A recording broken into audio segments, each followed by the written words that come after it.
I got this from Uncle Dewey, because he spoke for Black History Month down here.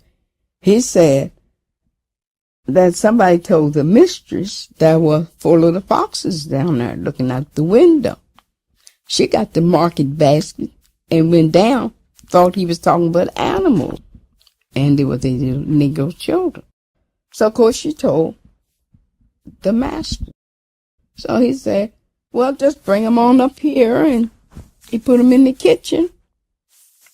And he said they would take a tub, like a foot tub, and put bread in and milk, pour it in there, and they ate with the cats and dogs under the kitchen table.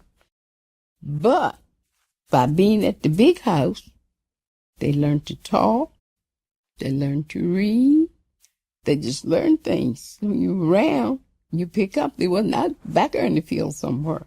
So one of them became a preacher. One of them became a cook. And that one, I think, we would say like a butler. He was something like, if you saw Roots, he was like Chicken John. And as I said, the girl, they lost trace of her. Steve went to Ohio, so they lost trace of him.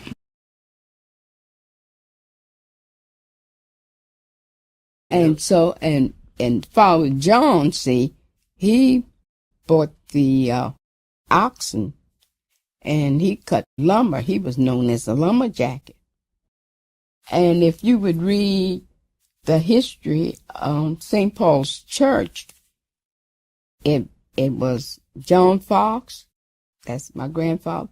It was George Johnson, grandfather on my mother's side, a Carter, and I think 3 other men bought that piece of land where that church is. They paid for it. And a lot of the lumber in the church, John Fox gave